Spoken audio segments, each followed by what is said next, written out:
I'm going to talk to you about, SHA asked me to talk to you about, Mike was on a different topic altogether, about the changes in the game, how the game has evolved over the last 25 or 30 years, and where is it going, and the impact that has on everybody here in terms of coaching and working with young players and making sure that we're going to maximize the success that these kids have playing the game.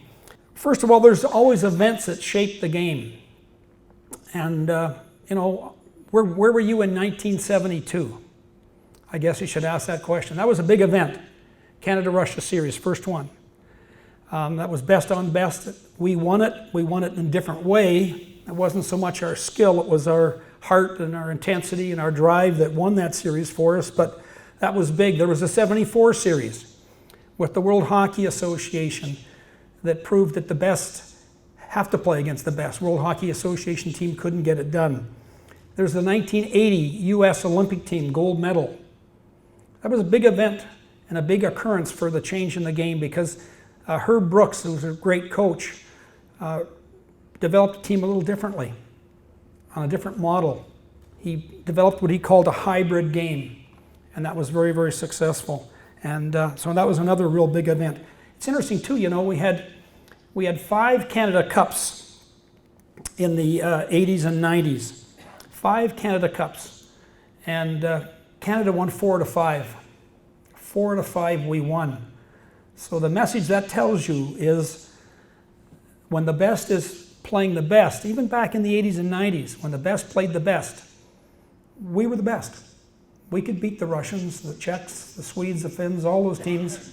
We could do it. So the best on best is really important because for many, many years people thought the Russians were the red machine, they were unbeatable. And if you look back in the history of the game and the results, that isn't true. Anytime we could put our best players on the ice with their best players, we had a real good chance to win it, and our Canada Cup years kind of showed that as well. In the 90s, so I've gone through quickly the 70s and the 80s, a couple of events. In the 90s, there were some very important events that changed the game, and they're political events. Russia in 1992 fell apart, and players were then released to go to the NHL. And I'm not sure you know this, but about 100 and some players came to the NHL out of the Russian Elite League. Over 100 players. And the other thing that happened that no one really knows much about is when the country was in great peril in terms of its finances, and the government was trying to sell off all the industries they could to the oligarchs to run privately, there was no money for sport. So almost another 100 players left Russia in that era and went to play in other parts of Europe. So they lost almost 200 players in the matter of one calendar year. About 200 players and coaches left Russia to go other places to work, and that really affected their game. In 91, 92, the Czech players, they were able to separate the Czechoslovakia, it was called at that time, from Russia. So in 91, 92, Czechs didn't have to defect. They could leave the country and come to the NHL. So suddenly the NHL was a really global league. There was players from all the different countries there, a lot of Russians, a lot of top Czech players, and the league became really, really good.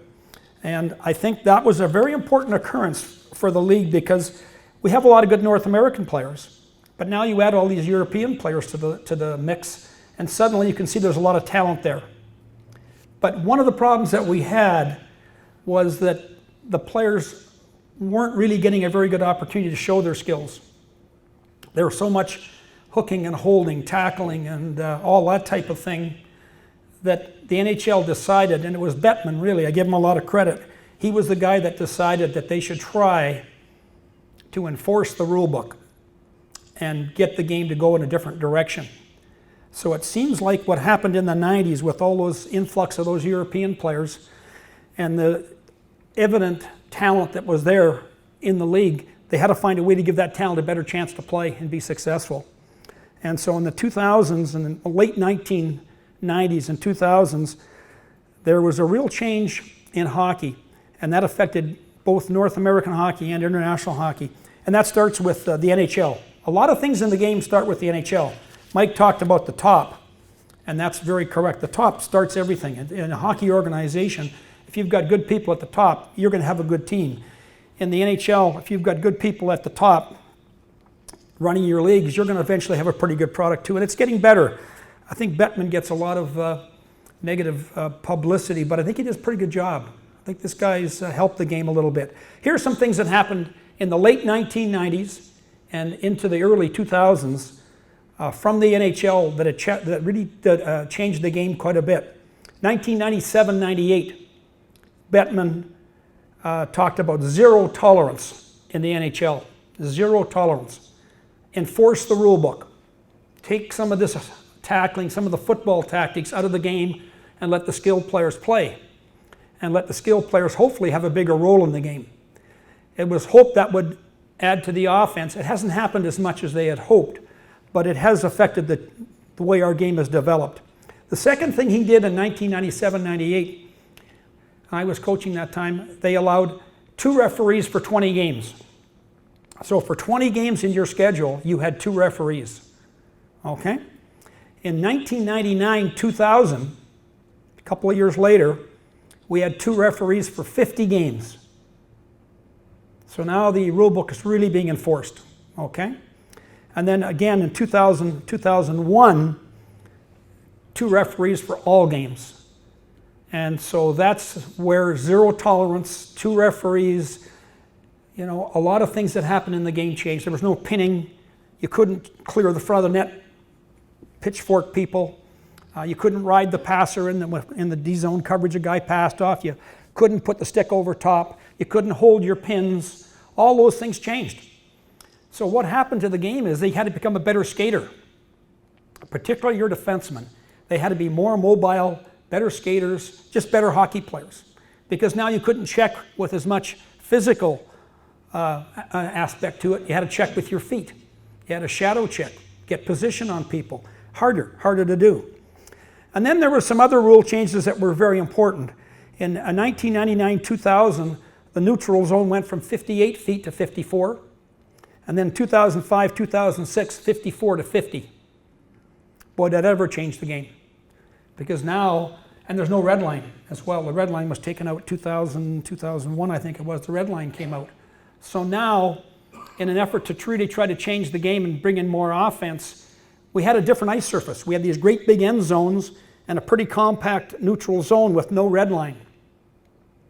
And anytime you change the rules in hockey, there's good coaches out there that find ways. They find ways to work around the rules. And that's what happened.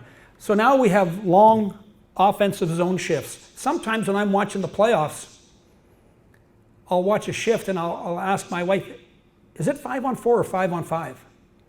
And it's 5-on-5. It's just it looks like a power play.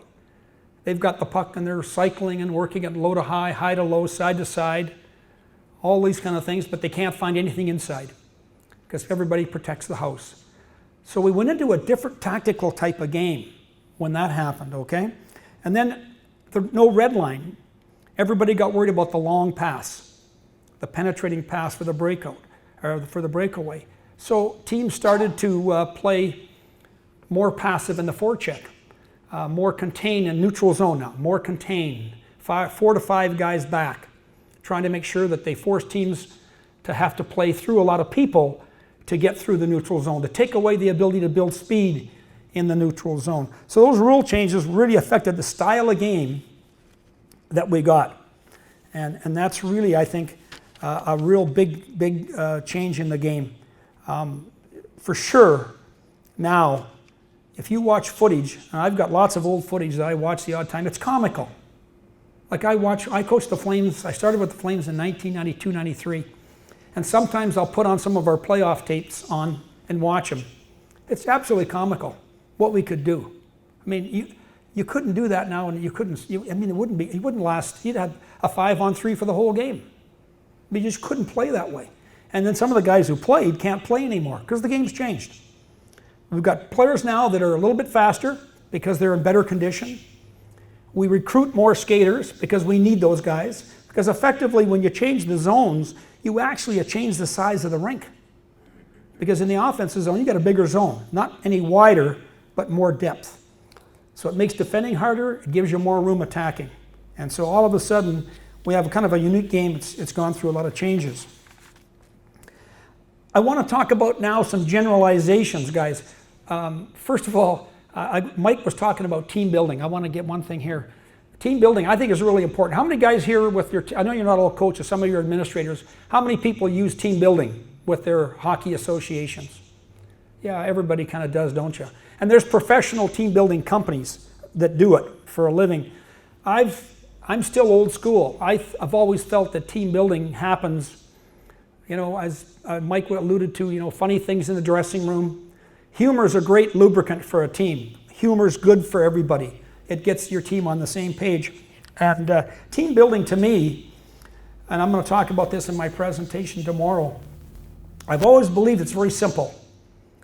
When somebody does something special on the ice, they block, Mike talked about blocking a shot or taking an unbelievable hit to get a puck out of a dangerous area. I always tell my players, see it, appreciate it, and then acknowledge it.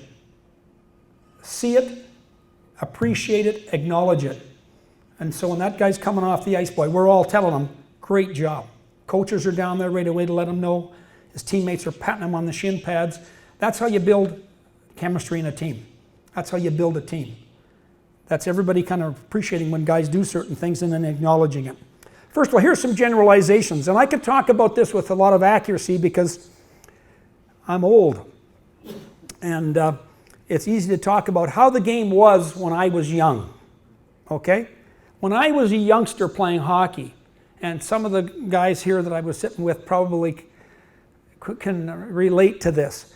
But here's how and these are just generalizations. Here's how we learned the game. Shinny, free play. We would go out with our running shoes, our shoes on, over boots and things like that, and play cross-ice shinny. It might start 8 against 8. It might end up, you know, later 6 against 6, 5 against 5, 3 against 3, 2 against 2. But we played a lot of shinny. We learned the game by playing the game, playing shinny. That's how we learned. Our practices in those days were simple. At least with the coaches I had, it was really simple. We'd go out and do a couple of 2-on stretch out, first of all. Do a little bit of skating. Some 2-on-1, some 3-on-2s and scrimmage. That was practice. And that's the way it was. And then there was formal games. The third aspect was formal games. And how many coaches did we have in those days? Mooner, when you played, how many coaches did you have? One coach. You had one coach. They didn't have a group of guys coaching. You had one coach, okay?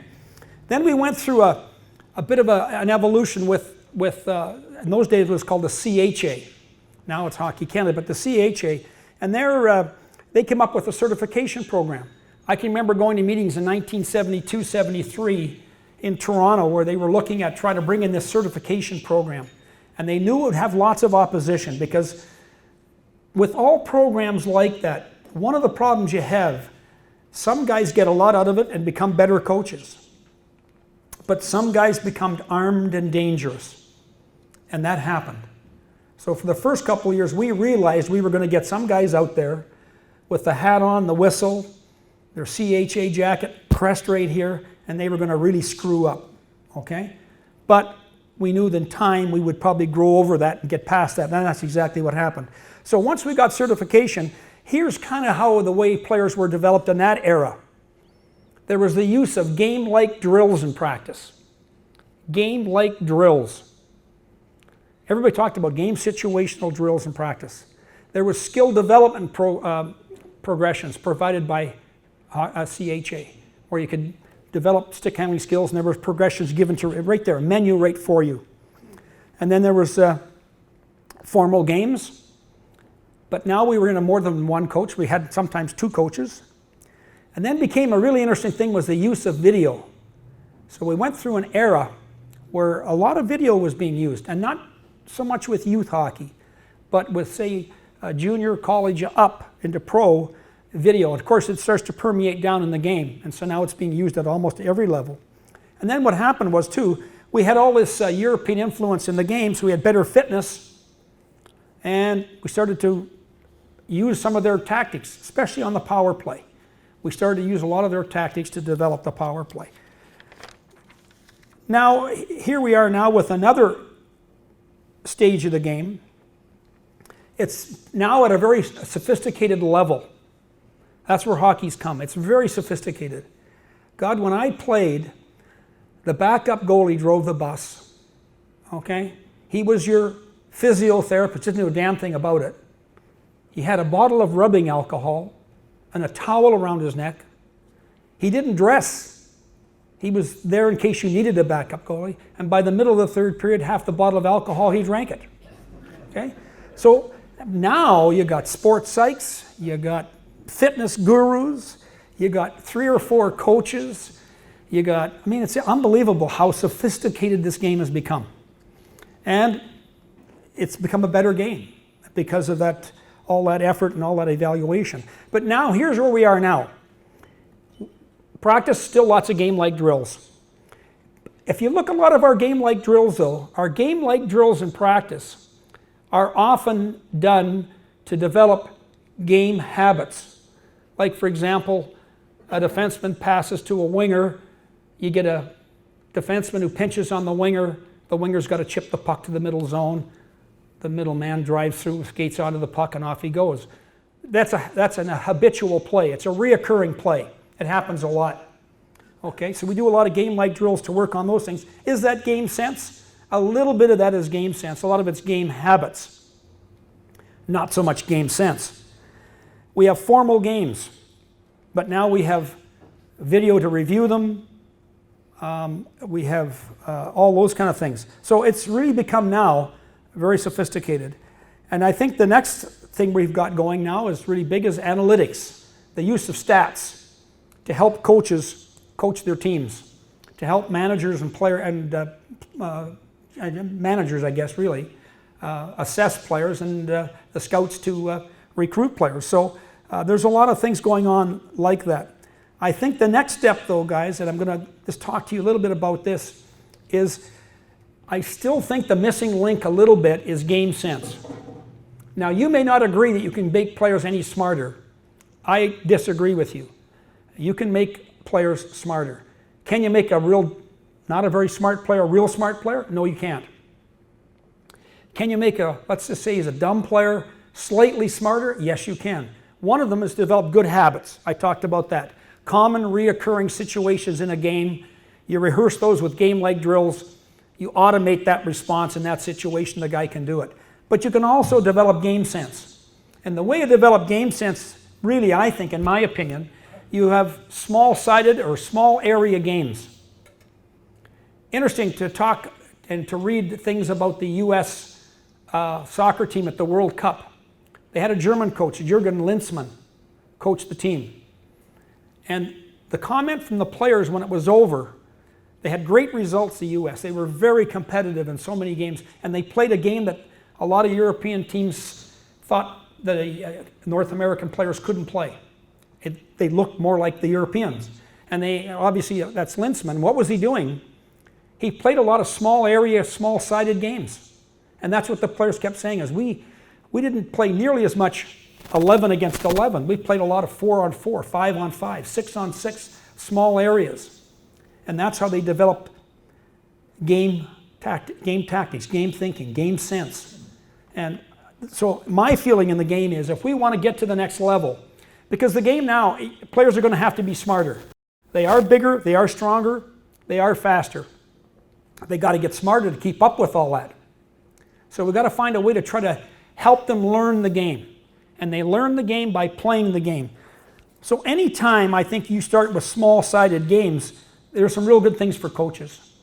So when you go back to your various constituents and you're talking, and you guys probably do coaching clinics and you've got some influence in your centers, talk about that.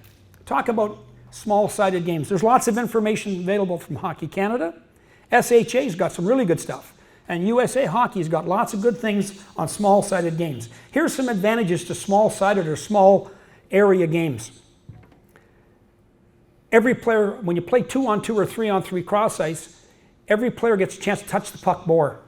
The more you touch the puck, the more you have to make decisions. The more you have to make decisions, that's how you start to develop your game sense. Now it's called hockey IQ. My era, we just called it game sense. Okay, now it's hockey IQ, which is very interesting. I like those little new terms. Game sense, I'm going to stick with that one. But the more decisions you have to make, the more game sense you start to develop. So when you play cross-ice games with youngsters, and they're at that age groups, they could start as young as 7 and 8. When you're working with 7, 8, 9-year-olds, there isn't very much thinking. Share the puck, spread out a little bit. You can put special rules in. You got to have 3 or 4 passes before you can shoot on goal. And then you will start to see, if you're patient, you will start to see them start to pass the puck. When they start to pass the puck, their head goes where? Up. They start to see the ice. When kids start to see the ice, they start to understand the game. They start to read where their teammates are, where the opposition is. Yes, they make turnovers. That's part of the whole thing. But that's the start of the game sense development. Passing. Why is passing important? It's a collective game. It's the invisible thread that connects all your players together. It's only through passing you get teamwork, team play. So passing is really important. So if you want your team to pass the puck better, to find the open man better, to head man the puck at the right time, those kind of things, I think small-sided cross-ice hockey is a good way to go. I think we're getting back, when you do that, you're getting back to learning the game by playing the game. Practices are more fun. Kids like to, we do a lot of drills where guys stand in line and wait. And in cross-ice hockey, you stand in line and wait too, but when you've had a 30-second shift cross-ice, you like to get some time to rest. Yeah, so they get some recovery time. But, traditionally we do a lot of in lines, doing good drills, game-like drills, a lot of good things. And you got to keep doing that. But you got to get your coaches to also consider the small ice games if you can. Small-sided games, because I think that helps go to the next level. It's not so much they learn a playing system when they play cross-ice. They learn a playing situation when they play cross-ice, okay? And that's what you're trying to get, is get them to become smarter players. So that's our next focus. I guess in the development model, our next step is, can we get players to play the game smarter? Because the game is going to require more smarter players to play it, okay? I'm just going to talk a bit about a very simple progression for cross-ice hockey. If I was working with a group of players, say 11 and 12-year-olds, I might have cross-ice 3 on 3, okay? And I might start out for the first 5 minutes and say, okay, we're going to play 3-on-3 cross-ice, share the puck. Let's move, get open, share the puck. And that's as simple as it is. Let them play. After 5 minutes, I might stop, give them a rest, and I want to take them to the next level and say, okay, guys, you got to make 3 passes. You got to complete 3 passes in a sequence before you can shoot. So now we put a special rule in where they have to work together, those 3 guys, to create 3 passes in a row before they can shoot. I'd let them play for 5 or 6 minutes, give them feedback, be active, use cue words, help them out, okay? The third step, I might say, okay, now, 3-on-3, same thing, but you can't pass the puck consecutively between the same 2 players. So A can pass to B, but B can't go back to A. He's got to find C. So now they got to really work to get open. Okay, so that rule changes the game a little bit. Their thinking has to adapt a little bit. And then there's the fourth step might be a game where you can play a game like, we call it equalizer. They play 3-on-3. If this team is playing this team, if this team scores on the 3-on-3 game, the next time they go on the ice 3-on-3, this team has scored already. So they have to play a possession game. This team can still try to score. This team doesn't score. They don't try to score. They try to maintain possession. Okay? This team's the team playing, trying to score. We call it equalizer. And that adds another thinking aspect. One team's playing the game a little differently. They're playing to maintain possession. The other team's playing to focus on the goal and score and get back in the game. That's a little 4-step progression. It takes about 20 minutes. It's really good stuff. Okay? All right. So I've tried to talk to you about how the game is changing, where we have to go, and I think you guys are the guys that can deliver the message to some of your constituents. Coaching is a terrifically important part of the game. Mike talked about that. If you want to, really guys, I never really wanted to be coach of the year. I wanted to be coach for the year. That was always my focus as a coach. Jesus, keep my job for the year. Hooray! You know, it's tough. So, coaching is a very important part of the game. Not only do we affect the kids' ability to become better players, I really don't care if a kid ever becomes a hockey player and goes on to great things. But when I see guys playing hockey as adults in the beer leagues, I'm happy because you know why? They still like the game. They still love the game. When I see my players go into coaching, I know we did something right. And so that's what you have to do in coaching. Your job is to give guys, as Mike said, give them a good experience. Hopefully they play it longer. Hopefully they want to put something back into it. Hopefully when they're playing for you, they recognize you were working for them, and they want to also repay that debt when they get older. And then we get good coaches. And the quality of coaching has never been better. Like, I'm so impressed. I often go to rinks and I'll watch midget AAA or Bantam coaches run their teams, and I come out of there going, holy crumb, these guys are good coaches. There's a lot of good coaching. But I want to tell you one thing about working with your people in your areas that's very important. You're coaching, for the most part, young children. You guys are coaching midget. You're coaching young men. But there's guys coaching young children and young men. Let's do it right. Watch your language. Watch what you say. Mike said the players always know first. Here's my sequence. The players know first. Players always know before you what's going on. The players are always watching you to see what you're going to do, how you're going to react to the stress of that situation. Like suddenly you've given up a couple of goals, bang, bang. And they know first, holy shit, here we go. And they're all looking at you to see how you're going to react. You're the model. You've got to show those guys there's a way out. You've got to be a guy who can provide solutions, not always just a kick in the ass. I was very good at kicking guys in the ass, but I also would try to find a solution for them as well, not just kick them in the ass. Okay? So it's really important that we give kids a good experience. Okay? And our egos as a coach don't get into the way too much. Okay? That's really important. Okay, I'm going to open up for any questions you got. Here's a stat for you before I do that, though. I looked this up today. From 1956 to 1992, the Russian Olympic ice hockey team's overall record, 1956 to 1992, was 62 wins, 6 losses, and 2 ties. Their goals for was 6.67 a game. Their goals was 1.81 against their goals against. But in that era, they never faced the best on best. Since 1994, where they lost all, no, forget now, a lot of their players went to the NHL.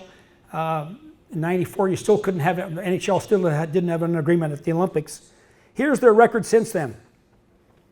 So since 1998 to 2014, they've won 22 games at the Olympics. They've lost 15. They've tied 4. That's 5 Olympics. So what I said earlier, Russians are great. And I've coached over there, and they're good players, and they got good hockey organization. But anytime we're best on best, we are the best. Okay? And that's a real credit to what you people are doing. You're developing terrific players, terrific coaches. I can't believe how good the coaches are now at such a young age. I happen to sit on my deck sometimes with David Strush in the summertime. He coaches with the Pats. And this guy's knowledge of the game for his age is quite impressive, believe me. I remember Willie Desjardins. I mean, Willie was a coach on skates when he played with me with the Huskies. And you talk to Willie about hockey, and God, he understands the game so well, and he's good with people, you know? So there's some wonderful coaches out there that do a great job, and that's a real credit to our system, but we can still do it better. We can still do it better. Okay, guys, any questions at all? Anything I didn't talk about? Fire away. No problem. If you haven't got any questions, that's okay. Yes? Where do you see the game changing? Well, I think we're going to still see, because of we may see them change the ice arrangement again. We may go back, I think we may go back to a larger neutral zone again and smaller end zones, because it's not working out. We're not developing much offense. Our game has changed so much. It's so much 5-on-5 cycling against protect the house type defense that it's sometimes not very exciting. Yes, there's some good games. There's some great games. But I think that we're going to maybe see some more rule changes and going back a little bit. Every time I see Scotty Bowman, he always says to me, Dave, we got to change the game back. And we're just old guys. And old guys don't like change, I guess. But still, I do like the way the game is going. But I think we may find that the NHL may look to make them that neutral zone a little bit bigger to get a little bit more of that transition game and less of that puck in one zone too long. Okay? And I think our players are going to get nothing but bigger, faster, and stronger. And so as I said to you earlier, we have to do a better job than making them smarter then, if we can. Because they play so fast now. God, it's hard, guys, to play the game that fast and figure it all out. You know, it really is. When the game was slow, God, it was great. You know, guys had separation. They could, you know, see the ice. Now you got back pressure behind you, a guy up in your face here. That's a hard game to play. It's getting harder to play. I guess what's going to come down to, are we satisfied with the type of game that's being played? If we are, I guess we'll stay with the way it is. And the game is good, but I think the game can change. Yes, sir? Will the red line ever go back? Yeah, I think that's a possibility too. Again, when you talk to some of the older coaches, they say, you know, I mean, that red line may be. But I think they're probably, I'm going to guess they're going to make the neutral zone bigger, but leave the red line still out. That's my guess. That's what the next rule I think is going to be, is go back to a bigger neutral zone and no red line. See if we can't open up and get more. But what happens when you do that? What do teams do then? What do good coaches do? You jam the neutral zone. You get 4 to 5 guys back, so you got to play against a lot of people. As soon as they recognize they can't forecheck, what do? They collect, they get compact, they make it going through the middle zone hard. Slow is the operative word. Make them come through the zone slowly. That's why we're going to have to start to do some things like the Europeans do. How do the Europeans attack the 4 or 5 guys in the middle zone? They don't go at it and chip it off the boards and chase it and win the race. What they do is they take it up ice and then they back pass to people coming behind the puck with speed. So it disrupts the gap control and you can't protect the blue line. You can't defend the red line. But it takes smart players to do that. That's why we've got to make them smarter. So we can, maybe the game changes tactically again because we've adapted. We've got some good coaches. Yes, sir. Do you think with your experience in Europe, Yeah. with the size of the ice, Yeah. would it ever be, you know, players are bigger and stronger and faster, we talk about it all the time, and there's so much cycling because there is no room. Yeah. Would we ever consider going to a larger ice surface? I mean, you've coached in that environment. Yeah. Is that, question 1, would we ever go there? Question 2, do you think it's advantageous to develop players with a bigger ice surface? That's a really good question, you know that? And I've been asked that question before. And, you know, our game is really net focused. People have said to me, oh yeah, but if you make the rink bigger, we're going to get this European kind of a game. Well, if you've ever watched the US play Canada at a World Championship or at an Olympics, they could be playing on Lake Winnipeg. The puck's going to the net. So I disagree with people that say, oh, we'll get this. Right now, our game is in the corners. Right now, our game is bump it low, chip it and chase it, work it low, cycle, cycle, cycle, get the puck behind the D. Every player interview is the same in the playoffs. They all sound the same to me. What do we have to do? Oh, got to get traffic on the goalie. Got to get the puck behind the D. We got to work it deep. And so really, a bigger zone is more interesting. Here's an interesting tactic. I hate to talk tactics with you, but in Russia, what they'll do when the puck, it's a shot on goal, the puck pops to the corner, one offensive man is going to get there first. The second man doesn't jump and help him because the first guy gets the puck, there's a man on him, right? That's 2 guys. If I go to help, that's 3. If they have a defender, that's 4. And now the frickin' rink is, suddenly, the corner's very small. What they'll do is let the guy go. If he's got separation for the puck, they'll let him go. Their second guy plays right off the goal post. The third guy plays out high in the side slot like he should. And they'll let that guy in the corner, because he's got a little bit of separation, let him do his thing. Let him challenge that defender. Because as I said before, it's 0 tolerance now. That if you leave a guy one-on-one in the corner as a defender with lots of room, that's the hardest situation in coaching. Because change your direction. You get a little crease, you can go to the net. You can do all kinds of things. So they don't double up or triple up in the corner and make it small. If he's got enough separation, the first guy, they let him do his thing. Everybody else spreads. Because when you create space between defenders, that space you want to use is the space between defenders. Okay? So the game's going to change. It's going to take smarter players. Because we're going to get to those things eventually. Anybody else? I could talk hockey pretty much all day. Ask my wife. And it's very interesting, though. Like I've got to tell you a story. One of the guys I loved the most in the game, when I used to play out, after I played for the senior Quakers, the University of Saskatchewan, I played a couple of years for the senior Quakers, and then that league went under. I played out in Rosetown with the Rosetown Red Wings. And I played for a terrific guy named Byron McCrimmon. We called him Barney. Great guy, playing coach. And he had a son, 2 sons, Brad and Kelly. Kelly was too young, but Brad was about 13 or 14, and he'd come out and practice with us. And this guy, I couldn't believe it for a kid 13 or 14 years old could play as well as he could play, and as smart as he could play. Anyway, Brad went on to coaching, and he used to come up to the lake, Waskesiu, and every summer we'd have a couple of days where we'd sit in my deck and just talk hockey. And you know, those are the great things in the game when you meet wonderful people like that.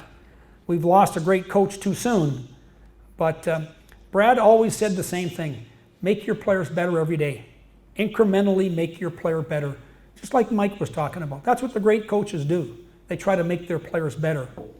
And you know, that's what your leagues are doing. And I got to tell you, I think it's wonderful that you guys are working together because you create more win-win situations than you do lose-lose.